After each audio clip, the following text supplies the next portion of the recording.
संसारामध्ये ज्याच्याकडे बघावं ना तो दुःखी आहे मायबाप. म्हणून बारकाव्यानं निरीक्षण करा, प्रत्येकाच्या जीवनामध्ये दुःख आहे महाराज. चुकुरोरे नामनिष्ठ सुगुणोपासक वैकुंठवासी महाराष्ट्राचे लाडके कीर्तनकार आद्य विनोदाचार्य बाबासाहेबजी महाराज इंगळे उर्फ दादा गोड दृष्टांत सांगायचे. दादा म्हणायचे संसारामध्ये प्रत्येक माणूस हा कंडल्या कोतलेला आहे. नुसतं माणसाला वाटतं याचं बरं आहे, त्याचं बरं आहे, त्याचं बरं आहे. आता कल्पना करा, एवढी लोक कीर्तनाला पुढे बसलीत, मागच्या लोकांना वाटतं पुढे बसलेल्या लोकांचं चांगले.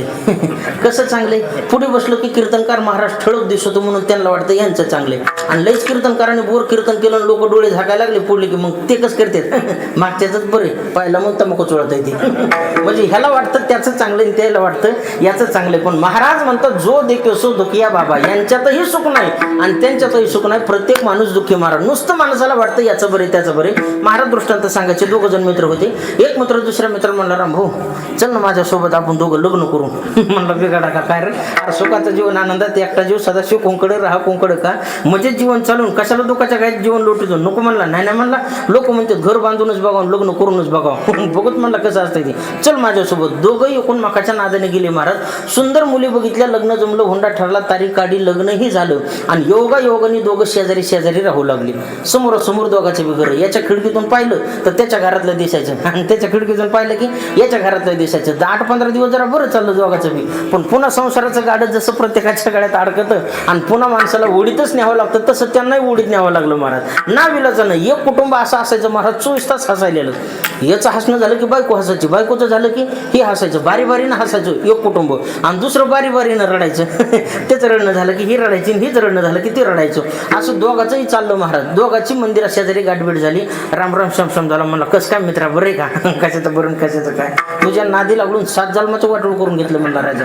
अरे नेमकं झालं काय, उगत नादी लागून लग्न केलं म्हणला मी. तो होतं मस्त चाललंय म्हणला, 24 तास हसत दुसरा काय आनंदी जीवन आहे तुझं, मला तरी रडावं लागतं. ते म्हणलं ए दादा हसत असलो म्हणजे आनंदात येतं असं कोणी सांगितलं तुला.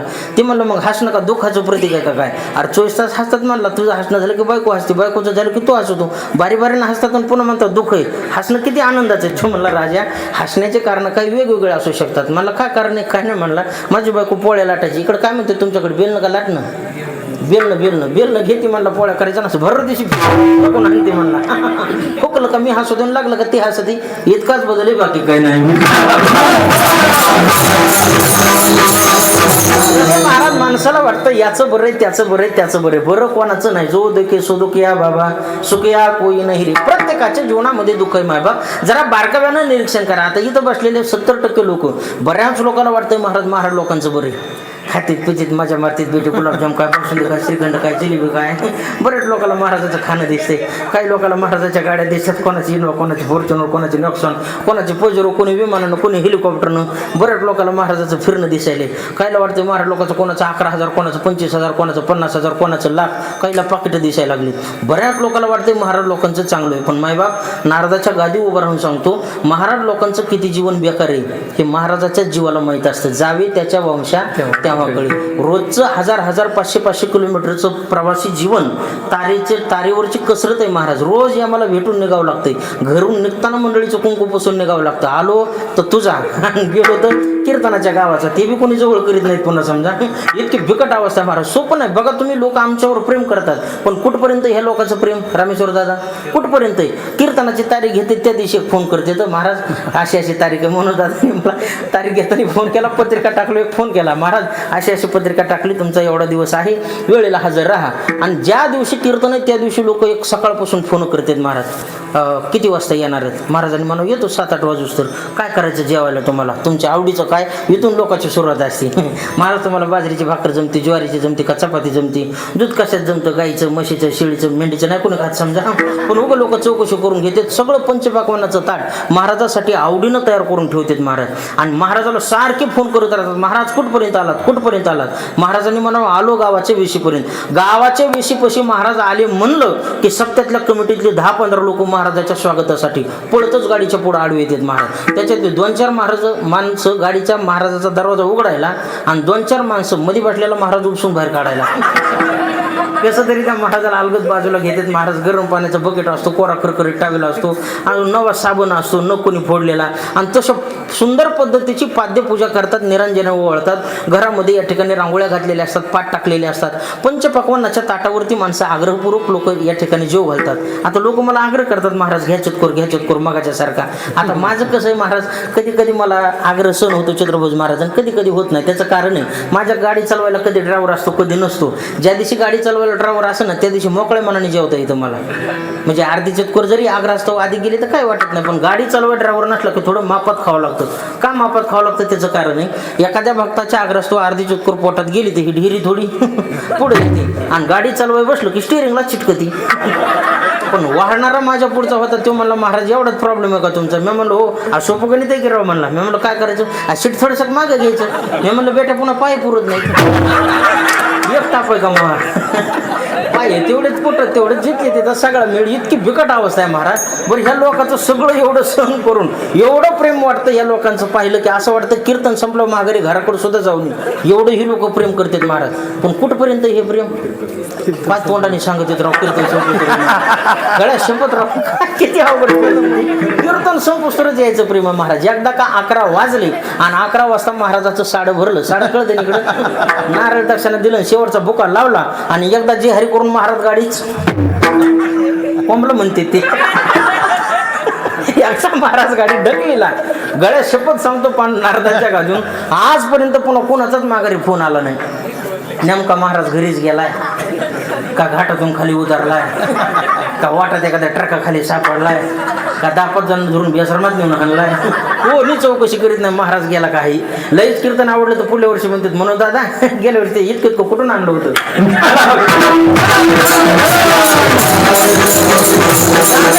एवढंच महाराज. बऱ्याच लोकांना वाटतं महाराजांचं जीवन चांगलं नाही. काही लोकांना वाटत असेल महाराज जाऊ द्या गायकाचं बरं, हाहू करायचं रिकामं व्हायचं. हाहू करणं सुद्धा सोपी गोष्ट नाही. राग आळवत असताना बिंबीचा देठ किती आणावा लागतो, षडज लावत असताना काय त्रास होतो हे ज्याची त्याच्या जीवाला माहिती आहे. काही लोकांना वाटत असेल वादकाचं बरं डुंबाक नपाक वाजवायचं रिकामं व्हायचं. वाजवणं सोपी गोष्ट नाही महाराज. मी नेहमी कीर्तनामध्ये सांगत असतो, प्रपंचामध्ये खरा कष्टाचा आणि घामाचा पैसा कोणाचा असेल तो ऊस तोडणाऱ्या कोयत्याचा आहे. प्रपंचातला खरा कष्टाचा आणि खरा घामाचा पैसा कोणाचा असेल तो ऊस तोडणाऱ्या कोयत्याचा आहे, आणि परमार्थातला खरा कष्टाचा आणि खरा घामाचा पैसा कोणाचा असेल तर फक्त यायचा आहे, वाचवायचा. म्हणून जगत पुरतो खबरायला प्रमाण करावं लागलं. पाण्यातला मासा झोप घेतो कैसा, जावे त्याच्या वंशा तेव्हा कळे पाण्यातला मासा कशी झोप घेतो मायबाप, हे मासाहून पाहावं लागतं. त्यावेळी सनुभूतीला येतं विठाला. नुसतं माणसाला वाटतं महाराज याचं बरे त्याचं बरे, पण बरं कोणाचंच नाही. जो देखे सो दुखे या बाबा. महाराजांनी दुसरे दृष्टांत सांगायची कल्पना करा. ज्याचं लग्न झालं नाही ते विरळ द्यायचं, ज्याचं जमलंय ते विरळ द्यायचं. बरं ज्याचं झालंय ते विरळत आहे, ज्याला एक बायको ते विरळत आहे, ज्याला 2 बायका त्याचा गळा धरायला सोबते कुठे नाही. इतकी बिकट अवस्था आहे महाराज. ज्याला मुलगा नाही ते विरळत आहे, ज्याला एकुलतं एक आहे ते विरळत आहे, ज्याला 3 लेकर आहेत ते विरळत आहे, ज्याला डझन भर ते बी आडत आहे. कसं करायचं सांगा? आहे का जगात कोणाकडे सुख? कोणाकडेच नाही. ज्याचं लग्न झालं नाही 2 मिनिटात त्याच्यापाशी जा आणि त्याला विचारा दादा बरं आहे का? ते म्हणतं महाराज जिंदगीत काय रसद दिसाना. ज्याचं लग्न झालं नाही ते काय म्हणते जिंदगीत काय रसद दिसाना. म्हणलं उसाचा पिन नाही कुठला हुडकाला आता करतो तरी नावीला जे महाराज झालं नाही तो विरडतोय. बरं ज्याचं जमलंय त्याला विचारा दादा तुझं बरं आहे का? ते म्हणतं महाराज जमलंय पण पुसाचा महिनाच आडवा आला. म्हणजे एका महिन्यासाठी हे सुद्धा नाराज आहे. ज्याचं झालंय त्याला विचारा दादा तुझं बरं आहे का? ते म्हणतं महाराज नसतं केलं तर पुरलं असतं. म्हणजे इतकी बिकट अवस्था. झालेलं लग्न ओळखायचं कशाहून? सूर्यफुलासारखं तोंड आलं झालं पुढायला आलेलं सूर्यफुलासारखं समजून घ्यायचं याचं लग्न झालं. दुसरी शंकाच नाही महाराज. सोपी गोष्ट नाही. ज्याला एक पत्नी तो बी नाराज आहे तोही दुःखी, आणि ज्याला 2 बायका त्याचा तर विचारच करू नका. माझ्या पदरचं बोलत नाही, साधू संत महात्म्यांचे प्रमाण आहे. दुसरी न करावी बाईल भन्न भजे देव होईल, बुभाट वेशद्वारा जाईल बायकाच्या पान होता. एका पुरुषा दोघी नारी पाप वशे त्याचे घरी. महाराज म्हणतात एका पुरुषाच्या जीवनामध्ये जर 2 पत्नी असतील तर पाप दारामध्ये आपोआप आल्याशिवाय राहत नाही. 2-2 बायका गड्याला आणि आंघोळ करतो वड्याला. काय चवय तो ह्या जीवाची. त्याला वाटतं ही पाणी टाकीन, हिला वाटतं ती पाणी पाणी टाकेन दोघीच्या मध्ये 12 वाजेपर्यंत तसंच राहतं बिनांगोळीचं. इतकी बिकट अवस्था महाराज. सोपी गोष्ट नाही. त्याच्यातही महाराज गरीब आणि सत्वगुणी मिळाली तर चांगली गोष्ट आहे. पण एखादी भांडकुदळ लोंगी मिरची जर पदरात पडली ना अगं त्याच्यासारखं वाटलं त्याचंच. इतक्या भांडकुदळीत महाराज काय कायच्या महाराजांचे प्रमाणे कर्कशी संगती आणि दुःख उदंड फजिती. कर्कशा पत्नी पदरात पडल्याच्या नंतर उदंड दुःख आणि उदंड फजिती जीवाला भोगावी लागते. एवढे बेकार काय कायच्या इतक्या भांडकुदळीत बसल्या जागेवर भांडणं करायचं सुचतंय महाराज. मला आलेला अनुभव सांगतो. ज्यावेळेस माझ्याकडे गाडी नव्हती त्यावेळेस मी एसटीने कीर्तनाला जायचो. सातारा जिल्ह्यात माझं कीर्तन होतं. बाजारचा दिवस आणि शेवटची एसटी. आता बाजारच्या दिवशी शेवटच्या एसटीत सगळी जपी तपी ध्यानी म्हणायची असते आहे का नाही. सगळी पेताळाची भरतीने महाराज फुल लोक पेलेली एको जागा रिकामी नाही. कसं तरी मी त्या एसटी मध्ये गेलो. इकडे तिकडे पाहिलं जागा थोडीशी पाहिली पण एका सीटावर एक माता माऊली बसली होती भागवत महाराज. ती बिचारी अशी होती 2x1 म्हणजे दिसा एकटी पण जागा दोघाची भरी बमची बम. सगळं सीट त्यानं गुंतून टाकलेलं. मी जरा जवळ गेलो असे हात जोडले त्या आईला पाहून म्हणलं आई थोडंसं पलीकडे सारखा. तिने 2-2 रुपये होणे लाल बंद डोळे माझ्याकडे केले आणि मला महाराज नाही पोतराज नाही काय नाही डायरेक्ट चौथा गिरट टाकला. म्हणली मूड द्या. महाराज नाही का ना डायरेक्ट मूड द्या. तू मला आई का म्हणला. मी म्हणलं जमलं का आता. अहो आई सारख्या दिसलात आईच्या वयाच्या वाटलात म्हणून आई पलीकडे सारखं म्हणलो. त्याच्यात एवढं दुःख करायचं कारण काय नाही म्हणले पण तू मला आईच का म्हणला. म्हणलं जमलं गडे आता. आपला काला इथं जागर भीतच आता नसलेला ताप झाला. मी म्हणलं काय वाईट बोललो तुम्हाला नुसतं आई तर म्हणलो ना. नाही म्हणले पण तू मला आईच का म्हणला. एसटीतले 2-3 माणसं जवळ आले म्हणले मावशी मगाशीपासून त्या बारक्या महाराजाला त्रास द्यायला लागलात काय हाणलं बल्लू मारलो तुम्हाला. अहो नुसतं आई पलीकडे सारखं म्हणले. त्याच्यात एवढं वाईट वाटायचं कारण काय. ती म्हणते तुम्हाला नाही ह्यातलं कळायचं. माणसं म्हणले नेमकं ह्यातमध्ये काय ते तर आम्हाला सांग ना. ती म्हातारी म्हणते आपा मी जर या महाराजाची आई तर ह्याच्या बापाची कोण.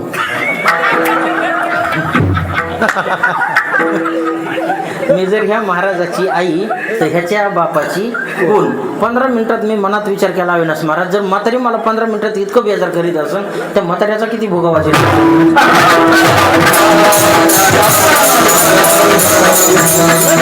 इतक्या भांडकुदळ सांगायची पद्धत काय बोलाव तितकं कमी महाराज. बरं भांडणं माणसाच्या नवरा बायकोचे हो पण कुठपर्यंत तरुण वय आहे तोपर्यंत झालं तरी कमी जास्त काही हरकत नाही. उतरत्या वयापासून दात पडले तरी काय काय भांडत येत. आता काय सांगावं दात पडव भांडायची काय गरज आहे का. एवढं वय झालंय आता. तशा अवस्थेत सुद्धा बरेच माणसं भांडणं करतात महाराज. एका गावात असाच अखंड हरिनाम सप्ताह चालू होता आणि 5-6 दिवस सगळ्या गावातल्या पंक्ती आता जसं तुम्ही मोठमोठ्याल्या पंक्ती घातल्या ना 2-4 जणांनी तशा पंक्ती सुंदर होत्या.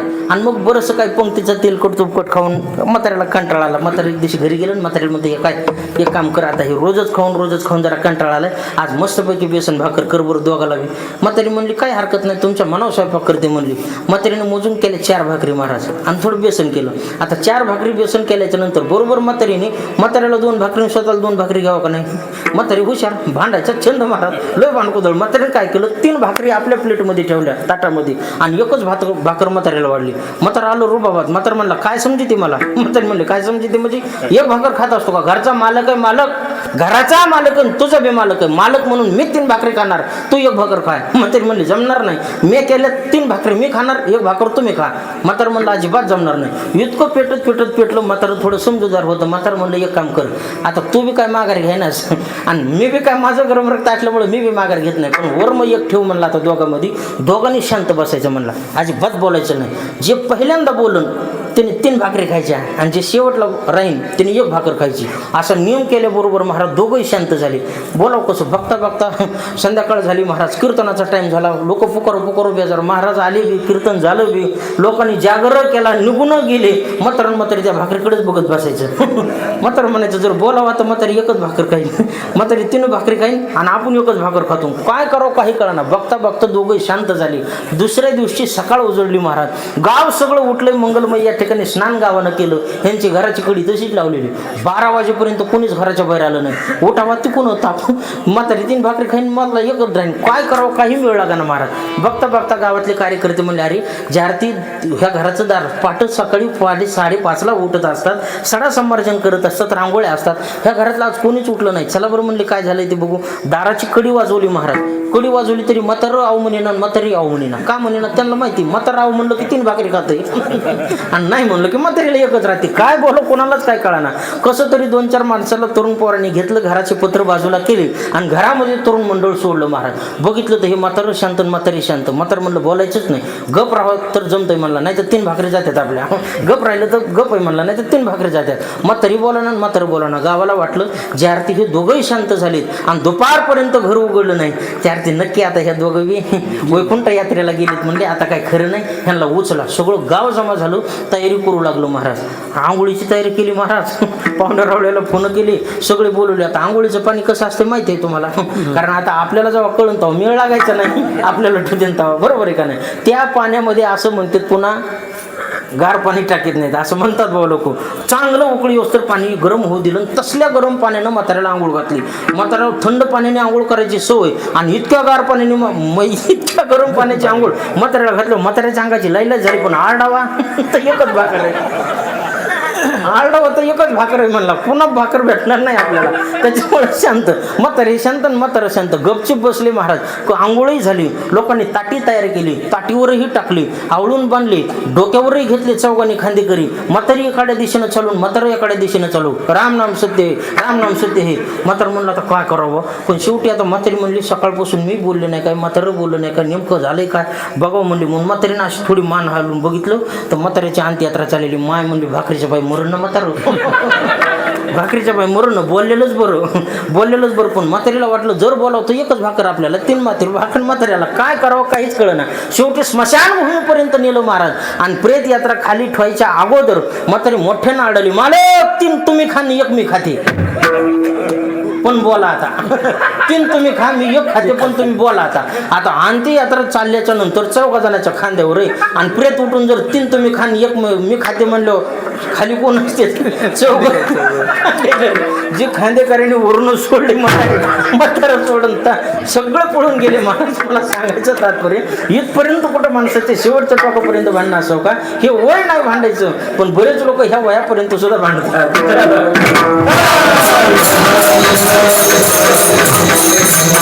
सांगायचा मुद्दा मला फक्त एवढाच आहे महाराज, संसारामध्ये आत्यंतिक दुःखाची निवृत्ती करून परमानंद सुखाची प्राप्ती जर जीवाला जीवनामध्ये करून घ्यायची असेल तर जगाच्या पाठीवर उपाय एकच आहे, तो म्हणजे असा.